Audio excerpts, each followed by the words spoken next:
Hi students, देखिए जैसे आपको पता है कि 10th के जो बोर्ड एग्ज़ाम है मैथ का अभी बचा हुआ था, जो लॉकडाउन के चलते नहीं हो पाया था।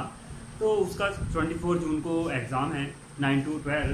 तो उसी से रिलेटेड एक वीडियो है और उसमें कुछ इंपॉर्टेंट क्वेश्चन है जो बोर्ड के एग्ज़ाम में अधिकांश पूछे जाते हैं। तो ये थर्ड चैप्टर है 10th का, जिससे रिलेटेड क्वेश्चन है। तो देखिए जो इंपॉर्टेंट क्वेश्चन है इस चैप्टर से अधिकांश लगभग आते ही हैं लोगों में, उनके बारे में हम बात करते हैं। तो पहला क्वेश्चन है, ऋतु धारा के अनुकूल 2 घंटे में 20 किलोमीटर तैर सकती है और धारा के प्रतिकूल 2 घंटे में 4 किलोमीटर तैर सकती है। ठीक है, तो आगे देखिए, उसकी स्थिर जल में तैरने की चाल तथा धारा की चाल ज्ञात करनी है।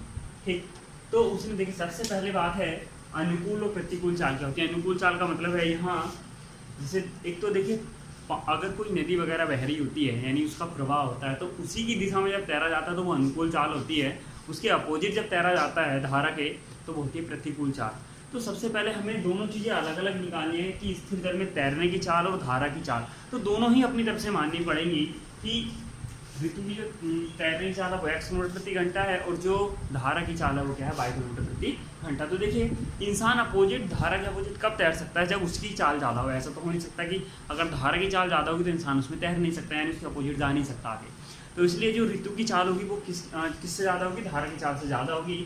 तो प्रतिकूल चाल जब हम निकालेंगे तो ऋतु की चाल से धारा की चाल को घटा दिया जाएगा, और जो अनुकूल चाल होती है, तो अनुकूल चाल का मतलब धारा के साथ साथ आगे, यानी धारा उसको भी और सपोर्ट करी होगी तैरने के लिए, तो दोनों की चाल को क्या कर दिया जाता है, प्लस कर दिया जाता है। तो प्रतिकूल और अनुकूल चाल से मतलब आपको समझ में आया।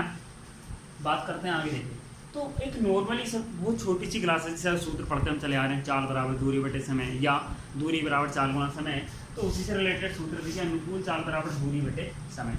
ये चीज़ आप क्लियर समझ के चलिए कि इससे मतलब होता है। अब देखिए अनुकूल चाल क्या होती है, अनुकूल चाल क्या लिखी थी, x प्लस वाई, तो x प्लस वाई। अब देखिए उसने क्या कहा, अनुकूल चाल के लिए 2 घंटे और 20 किलोमीटर दे रखा है। तो दूरी की जगह 20 किलोमीटर और समय की जगह 2 किलोमीटर, वो 2 घंटे सॉरी। अब सोल्व करेंगे तो कितना रहेगा, x plus Y equal to 10। ये फर्स्ट इक्वेशन हो गई। प्रतिकूल चाल इसी तरह से निकालेंगे प्रतिकूल चाल, तो कितना रहेगा, दूरी बटे समय से। तो दूरी कितनी है, 4 किलोमीटर दे रखी है, देखिए वहाँ, और समय दे रखा 2 घंटे। तो 2 से 4 काटोगे आप, 2 आ जाएगा, यानी x minus Y equal to 2। अब यहाँ इस चैप्टर में आपको 3 विधियाँ सिखाई जाती हैं सोल्व करने की। फर्स्ट होती है जिसमें क्या, प्रतिस्थापन विधि जिसको बोलते हैं, सेकंड होती है विलोपन, और थर्ड होती है वज्र गुणनखंड। तो आप जिस विधि से चाहें इन दोनों समीकरणों को हल करके x और y के मान आप निकाल सकते हैं। मैंने देखिए विलोपन विधि का यूज किया हुआ है और बहुत छोटे शॉर्टकट में किया है, तो इसलिए ज़्यादा डिटेल में नहीं बता पाऊँगा। मैं केवल आपको विधि इसलिए बता रहा हूँ क्योंकि आप 3 विधि में से किसी विधि का यहाँ यूज कर सकते हैं। देखिए दोनों समीकरण 1 और 2 लिखनी है आपको, यहाँ लिख रहा होगा एक प्लस में है एक माइनस में। तो दोनों समीकरणों को अगर जोड़ दिया जाए तो यहाँ y वाले कट जाएंगे और x वाले जुड़ के बन जाएंगे 2x, 10 और 2 12। तो 2 से अगर इसको काटा जाए 12 को तो आ जाएगा 6, यानी x का मतलब ऋतु की तैरने की चाल जो थी x किलोमीटर प्रति घंटा थी, और x का मान कितना आया है, 6 किलोमीटर प्रति घंटा। तो इसका मतलब ऋतु की जो चाल होगी तैरने की वो कितनी होगी, 6 किलोमीटर प्रति घंटा प्राप्त होगी। इस वैल्यू को अगर आप इस पहली या दूसरे नंबर में रखते हैं तो वहाँ से वैल्यू आपको निकल के आएगी y की 4 किलोमीटर प्रति घंटा। तो जो ये y किसकी वैल्यू थी, धारा की चाल थी। तो धारा की चाल कितनी निकल के आएगी आपकी, 4 किलोमीटर प्रति घंटा। देखिए लिखने के भी कुछ तरीके होते हैं, तो लिखने के तरीके आप सीख लीजिए कि आंसर को कैसे लिखा जाए, कैसे क्वेश्चन पर ज़्यादा नंबर मिलते हैं। सबसे पहले तो जो क्वेश्चन में हमें अपनी तरफ से देखिए यहाँ लिखा हुआ है कि माना ऋतु की तैरने की चाल x किलोमीटर प्रति घंटा तथा धारा की चाल 22 किलोमीटर प्रति घंटा हो। तो देखिए ये चीज़ें लिखना कंपलसरी होता है। इससे इफेक्ट मतलब आप ये समझ के सकते हैं कि गुड इफेक्ट पड़ेगा एग्जामिनर के लिए, जो कॉपी चेक करने के लिए आएगा, कि वो आपको इस चीज़ को देख के उसे लगेगा कि हाँ बच्चा जानता है इसके बारे में।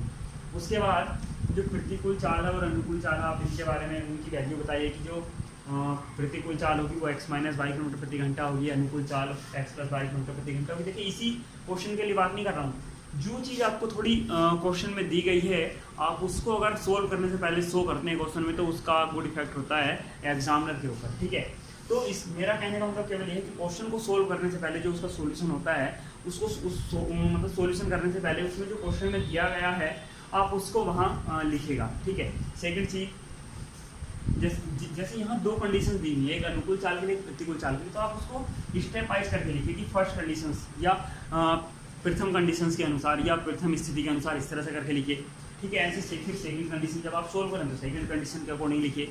तो ये चीज़ें लिखने के तरीके होते हैं। अब जैसे आपने यहाँ एक्स और वाई के मान फाइंड आउट किए तो आपने यहाँ लिख दिया एक्स का मान इतना, वाई का मान इतना, लेकिन देखिए यहाँ एक्स और वाई के मान आपने निकाल दिया, लेकिन अब एक्स और वाई क्या हैं वो वापस यहाँ से पढ़ने आपका, अगर आपका एक पेज भर जाता तो वो पेज नहीं पलटेगा एग्जामिनर को पीछा करते कि इसने पीछे क्या लिखा है, एक्स को या वाई को क्या लिखा। तो आप क्या लिखिए, इस एक्स को वापस नीचे क्या जा लिखिए कि अतः है ऋतु की तैरने की चाल x बराबर 6 किलोमीटर प्रति घंटा होगी। ठीक है, x को ब्रैकेट में लिखिए वहाँ, और फिर लिखिए तथा धारा की चाल ब्रैकेट में लिखिए y और बराबर में लिखिए 4 किलोमीटर प्रति घंटा होगी। तो ये चीज़ें होती हैं, थोड़ा लिखने के तरीके होते हैं, उसी से क्या होता है जो एग्जाम में चेक करने वाला होता है उसकी जो मार्किंग होती है वो थोड़ी आपके लिए थोड़ी अच्छी हो जाती है। ठीक है, क्लियर। देखिए नेक्स्ट क्वेश्चन की बात करते हैं। 2 महिलाएं और 5 पुरुष एक कसीदे के काम को साथ साथ 4 दिन में पूरा करते हैं, जबकि 3 महिलाएं 6 पुरुष इसी काम को 3 दिन में पूरा कर सकते हैं।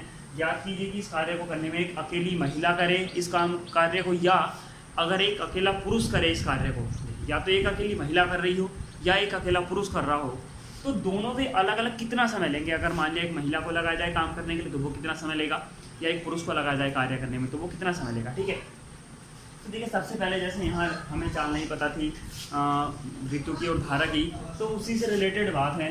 तो यहाँ सबसे पहले बात कर लेते हैं दोनों के लिए अलग अलग। देखिए पूछा क्या है, एक अकेली महिला का समय, ऐसे पुरुष के लिए क्या पूछा, पुरुष के लिए पूछा, तो दोनों के लिए आप मान लीजिए एक का एक्स डेज हो गया और एक का वाई डेज हो गया, यानी एक पुरुष की बात चल रही थी तो एक महिला कितने दिन में कर सकती है कार्य को, एक्स दिन में, और एक पुरुष कितने दिन में कर सकता है, वाई दिन में। ठीक है, देखिए यहाँ सॉल्यूशन नहीं किया हुआ मैंने, केवल मैं आपको समझाऊंगा, इक्वेशन बना के दूंगा, आप खुद सोल्व करिएगा। ठीक है, अब देखिए हमारे पास जब भी ऐसे क्वेश्चन आए तो जो मैं देखिए आपको मैं ज़्यादा डिटेल में नहीं बता रहा हूँ, ये आपको इस ऐसे क्वेश्चन की समीकरण बनाने का एक छोटा मेथड बता रहा हूँ, आप ध्यान रखिएगा। इससे आपका जो क्वेश्चन होगा, जो समीकरण बनाने का मेथड होगा वो थोड़ा ईजी हो जाएगा आपके लिए। ठीक है, तो देखिए होता क्या है कि जब भी कभी ऐसा क्वेश्चन आए तो आपको हमेशा ये वाली चीज़ मानने के बाद कि एक पुरुष या एक महिला कितने दिन में करते हैं, आपको उनका एक दिन का काम निकालना होता है। कितने दिन का, एक दिन का निकालना होता है। तो देखिए अब ये होती है क्षमता, तो एक दिन का काम जो होता है वो हो जाता है देखिए काम कितना है, एक है तो एक, और कितने दिन में होता है, एक्स दिन में, तो यानी 1/x, यानी जितना जो एक महिला थी वो जितने दिन में काम कर रही है, अगर उसका इन्वर्स कर लिया जाए तो वो एक दिन का काम करके आ जाता है। ध्यान रखिएगा, यानी एक महिला जितने दिन में काम करती है अगर उसको उल्टा करके लिख लिया जाए तो वो क्या होता है, एक महिला का एक दिन का काम होता है। ऐसे ही एक पुरुष का एक दिन का काम कितना हो जाएगा, 1/y। Clear, 1/y। अब देखिए यहाँ क्वेश्चन पे आ जाइए। उसने कहा फर्स्ट कंडीशन के अकॉर्डिंग बात करते हैं, 2 महिलाएं, तो एक महिला का एक दिन का काम कितना है, 1/x। तो 2 महिलाएं हैं तो 2 का कितना हो गया, मल्टीप्लाई कर लीजिए। उसने कहा 5 पुरुष, तो एक पुरुष का कितना है, 1/y। 5 पुरुष का तो 5 की कर लीजिए मल्टीप्लाई। कितना कार्य करते हैं, कितने दिन में करते हैं, 4 दिन में खत्म करते हैं। तो 4 दिन में खत्म करते हैं, लेकिन ये हमने क्या निकाला, केवल एक दिन का काम निकाला, हमने टोटल दिन का काम नहीं निकाला। एक दिन का काम किसका निकाला, 2 महिलाओं का निकाल लिया। एक दिन का काम किसका निकाला, 5 पुरुष का निकाला। तो हम 4 दिन का काम ना निकाल कर कितने दिन का निकाल लें, एक दिन का काम निकाल लें। तो एक दिन का काम जब यहाँ एक्स डेज थे तो काम एक दिन का काम, एक का काम निकालने के लिए क्या करते हैं, उल्टा। तो ऐसे एक दिन काम निकालने के लिए इसको भी क्या कर लेते हैं, उल्टा। ठीक है, अब इसका देखिए शॉर्टकट बताता हूँ, इतना लंबा ना जान के। आप ये वाली चीज़ तो यहाँ तक लिखेंगे। क्या करना है, केवल इतना करना है, जो महिलाओं की संख्या है उसके बटे में एक महिला के दिन। ठीक है, तो समीकरण देखिए मैं बनाऊँ, जैसे मैं बोल रहा हूँ इसकी वैसे मल्टीप्लाई करेंगे आप तो 2/x आएगा प्लस 5/y आएगा। वैसे ही बोल रहा हूँ, देखिए जितनी महिलाएं हैं उसके बटे में एक दिन, ये जो महिलाओं के दिन है वो, प्लस जितने पुरुष हैं उसके बटे में जो महिलाओं वाले जो पुरुष वाले डेज हैं वे, बराबर जितने दिन में काम कर रहे हैं उसका इन्वर्स। ये आपकी पहली समीकरण होगी। इसी के अकॉर्डिंग अगर मैं दूसरी समीकरण बना दूँ, देखिए कितनी महिलाएं हैं, 3। ठीक है, तो 3/x। ठीक है, क्योंकि x दिन में रखे थे महिला के, और कितने पुरुष है, 6। कितने दिन है, 6/y। कितने दिन में करते हैं, 3 दिन में, तो 3 का उल्टा 1/3। अगर इसी समीकरण को इस तरीके से बनाओगे तो यही बन के आएगी। ठीक है, अगर इस कंडीशन के लिए समीकरण को इस तरह से बनाएंगे तो यही समीकरण बन के आएगी। आप ये समीकरण 1 और समीकरण 2, इन दोनों को आप जैसे भी सोल्व करना चाहें, प्रतिस्थापन से करें या विलोपन से करें, जैसे मर्जी हो आपकी वैसे सोल्व कर सकते हैं। और आंसर आप निकाल लीजिएगा इसका, ठीक है। वैसे इसको आप इस तरह से भी कर सकते हैं, 1/x को कुछ अलग मान के p और 1/y को q मान के, इस तरह से भी करके आपको सिखाया होगा आपके कॉलेज में। तो जैसे आपको इजी लगे वैसे आप सोल्व कर सकते हैं, लेकिन बस आपको ध्यान क्या रखना है, 3 मेथड, वज्रवंथन विधि, प्रतिस्थापन विधि और विलोपन विधि, 3 विधियाँ होती हैं, हल कर लीजिए, ठीक है। अभी तक हमने आपको 2 क्वेश्चन कराए थे जो तो देखिए आगे उसके बाद बात करते हैं। यहाँ रूही 300 किलोमीटर पर स्थित अपने घर जाने के लिए कुछ दूरी रेलगाड़ी द्वारा तथा कुछ दूरी बस द्वारा तय करती है। यदि वह 60 किलोमीटर की जो दूरी है वो रेलगाड़ी द्वारा तय करे और बाकी बची हुई किससे तय करे, बस द्वारा तय करे, तो यात्रा में 4 घंटे उसे लगते हैं। यानी अगर देखिए 300 किलोमीटर की टोटल दूरी है, ठीक है, और उसमें वो क्या करती है कि कुछ दूरी रेलगाड़ी से तय करती है और कुछ दूरी किससे तय करती है, बस से। अब यदि वो 60 किलोमीटर दूरी रेलगाड़ी से तय कर रही है तो बची हुई दूरी किससे तय कर रही है, बस से। तो बस से दूरी तय करने के लिए कितनी दूरी बची है, 60 ये है और 300 टोटल है, तो कितने बची, 240। यानी 240 जो शेष दूरी है वो किससे तय करती है, बस से।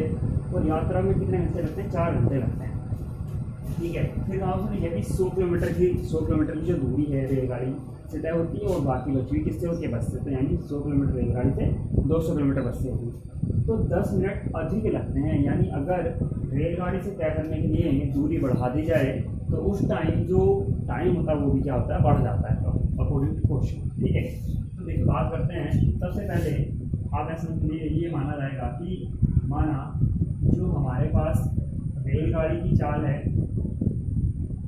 वो x किलोमीटर प्रति घंटा और जो बस है वो y किलोमीटर प्रति घंटा आप मान लीजिए। ये आपको अपनी तरफ से मानना है, ठीक है। मैं केवल आपको इक्वेशन बनाना बता रहा हूँ, सोल्व आप जिस विधि से उस विधि से आप अपने आप करेंगे, ठीक है। तो देखिए अब ट्रेन की जो स्पीड है वो मान लिया x किलोमीटर प्रति घंटा और जो बस है उसके लिए क्या मान लिया हमने, y किलोमीटर प्रति घंटा मान लिया। अब देखिए अब ऐसा होगा कि जब वो टोटल 4 घंटे ले रही है, चाहे वो रेलगाड़ी से और बस से जा रही है, दोनों जा रही है, लेकिन टोटल तो 4 घंटे ले रही है, तो टोटल हो गए 4 घंटे, समय हो गया। अब देखिए समय कैसे लिया है, यानी जो रेलगाड़ी ने समय लिया होगा प्लस जो किसने लिया होगा, बस ने लिया होगा। तो रेलगाड़ी और बस का दोनों का समय निकाल लीजिए। रेलगाड़ी से कितनी दूरी तय की गई है, 60, ठीक है। तो 60 को किस ट्रेन से तो है 60, तो देखिए चाल से अगर इसको भाग करते जाए दूरी को समय आ जाएगा, तो समय निकाल लिया रेलगाड़ी के लिए। अब 300 माइनस 60, ये दूरी तो बची जो बस के लिए है, तो यहाँ बस की चाल से भाग करते 22 से कितना आ जाएगा। ऊपर मैंने डायरेक्ट नहीं लिखा था क्योंकि मुझे दिखाना भी था कहाँ से आया है। तो 300 माइनस 60 जो बचा वो कितना बचा आपका 240। तो ये जो टाइम निकल गया है ये ट्रेन ने ले लिया, ये जो टाइम निकल के आया ये किसने लिया, बस ने। तो दोनों को आप अगर ऐड करते हैं तो किसके बराबर आएगा, 4 घंटे के बराबर आएगा, ठीक है। तो ये आपकी फर्स्ट इक्वेशन होगी। अब इसको देखिए आप थोड़ा और इजी कर सकते थे, कैसे, यहाँ से 60 कॉमन ले लीजिए, तो 60 अगर कॉमन यहाँ से लिया जाए तो याद आएगा आपका 1/x plus 4/y is equal to 4/60। तो इसको काटेंगे तो कितना जाएगा 50। तो यहाँ डायरेक्टली आप 1/50 भी लिख सकते हैं, लेकिन कब आपको ये ध्यान होना चाहिए कि हमने क्या कॉमन निकाला है, 60 कॉमन निकाला है, ठीक है, क्लियर। तो आपकी ये फर्स्ट इक्वेशन है। अब दूसरी कंडीशन से अकॉर्डिंग बात करें तो देखिए 100 किलोमीटर किसके द्वारा हो जाती है, रेलगाड़ी से। तो यहाँ क्या जाएगा 100x प्लस बची कितनी, पहले 300 में से 60 घटाए तो 240 जाता था, 300 में से 100 घटाएंगे तो कितना बचेगा 200 अपॉन 5। ये निकाल कैसे है, शेष दूरी रेलगाड़ी द्वारा तय की गई दूरी टोटल दूरी में से घटा देते हैं तो बची हुई शेष दूरी निकल के आ जाती है, किसके लिए, बस के लिए निकल के आ जाती है, ठीक है। अब बचा कितना, देखो टाइम कितना लगता है, 10 मिनट अधिक लगते हैं, यानी 4 घंटे तो पहले लग ही रहे थे, अब 10 मिनट और एक्स्ट्रा लग रहे हैं। तो 4 घंटे प्लस 10 मिनट, और मिनट को घंटे में बदल दीजिए, बचे में 60। आप इसको सोल्व करेंगे तो मैं यहाँ सोल्व कर चलिए आपको दिखाता हूँ। 4 प्लस 10 बटे 7, 0 0 तो 1/6 बचा, 6 4 24 प्लस 1 यानी 25/6, ठीक है। यानी 25/6 क्या रहता है, आप क्या बाहर रहते हैं, तो आप इसको हटा लीजिए, यहाँ से यहाँ डायरेक्टली आप रख दिए 25/6।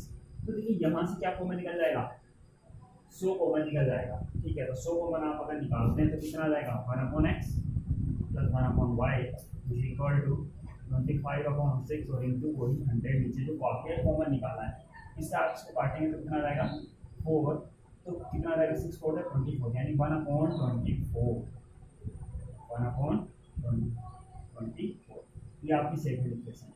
आप इन दोनों इक्वेशंस को हल करके एक्स और वाई के मान आप वहाँ से फाइंड आउट निकाल सकते हैं, और जो मान निकल के आएंगे आप उनको यहाँ नीचे थ्योरेटिकल बेस में जैसे मैंने कल आपको लिखना सिखाया था उसी तरीके से आप बोर्ड एग्जाम में लिखें। केवल हल करना आपके ऊपर डिपेंड है, ये चीज़ समझाना कहाँ से क्या चीज़ आ रही है वो मेरे ऊपर है, ठीक है।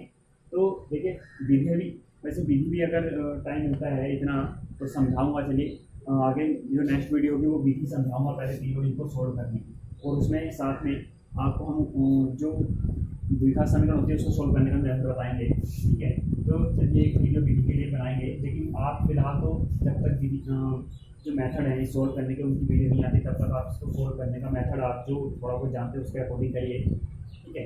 तो नेक्स्ट दूसरे क्वेश्चन पे, तो इसने लिखा है एक आसमान पर दो स्थान ए और बी दिए, लिख दीजिए ए और बी यहाँ आ गए, ठीक है। अब उसने कहा एक कार ए से चलती है और एक कार चलती है बी से, ठीक है।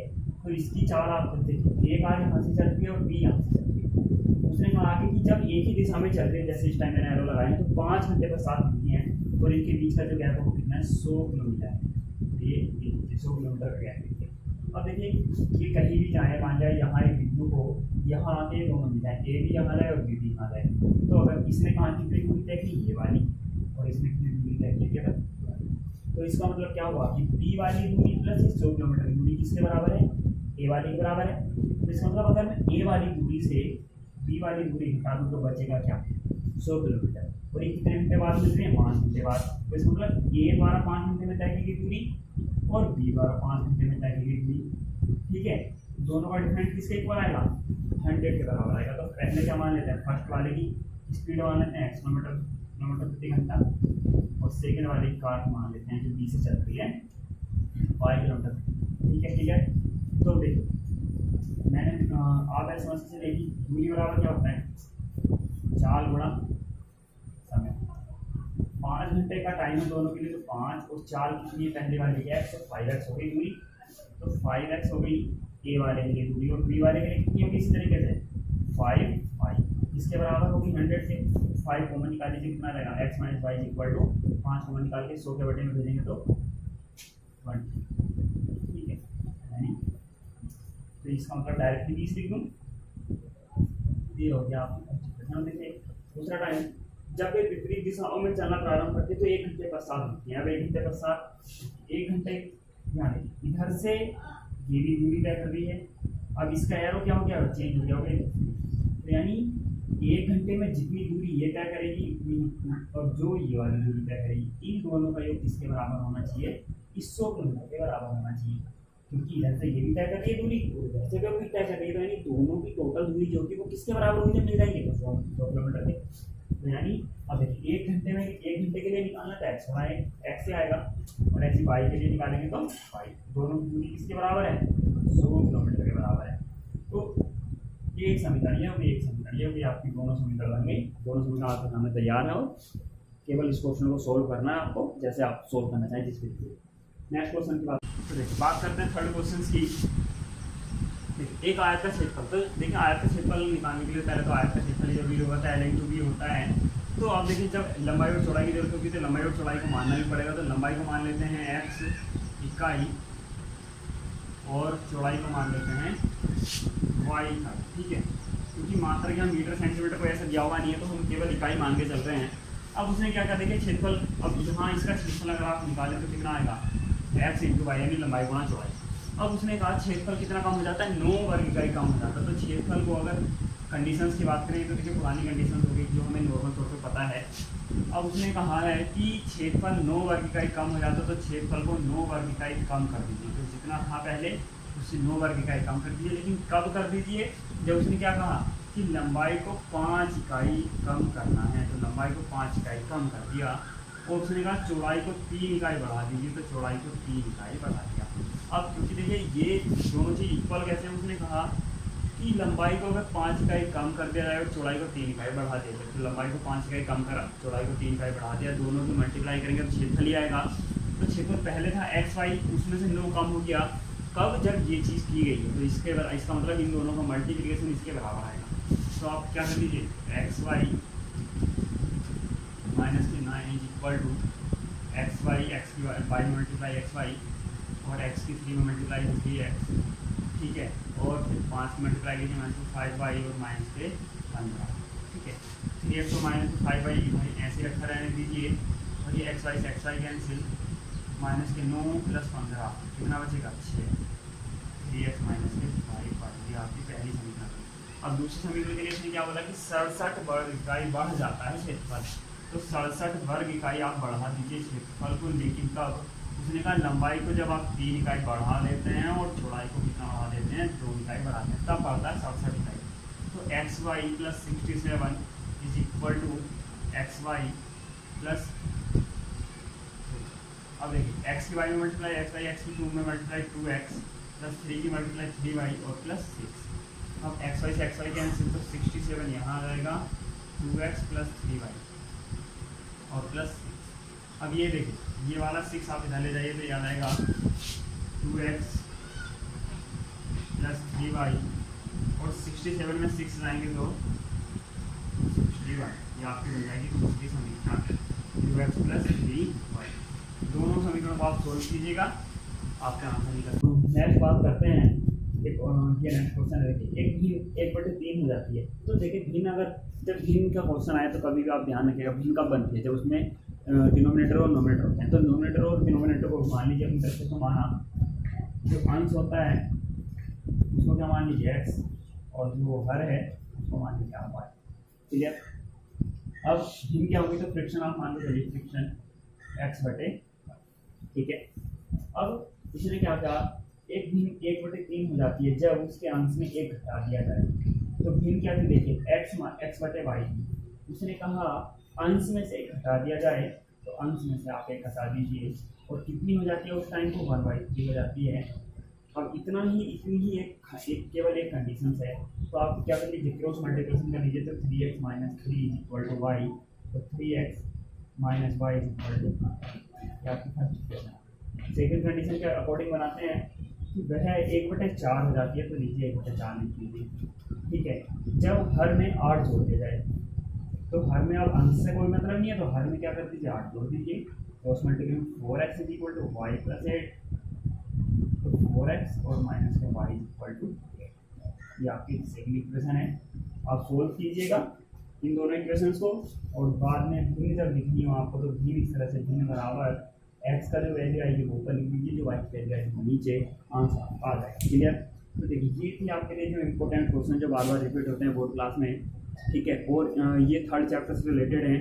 बाकी जो नॉर्मली क्वेश्चन आते हैं इक्वेशंस को सॉल्व करने के लिए, तो वो आप जब आपको ये मेथड आएंगे सॉल्व करने के, तो आप उस टाइम सॉल्व कर सकते हैं। तो मेथड के ऊपर एक वीडियो नेक्स्ट वीडियो बनाएंगे, ठीक है। तो तब उसमें मेथड आपको केवल सिखा देंगे 3 और द्विघात समीकरण सॉल्व करने का, तब आप उन क्वेश्चन को भी हल कर पाएंगे। ये वे क्वेश्चन है जिनके आधार पर अधिकांश क्वेश्चन पूछे जाते हैं थर्ड चैप्टर से, ठीक है। तो आप इनको ध्यान से एक बार रिविजन कीजिएगा।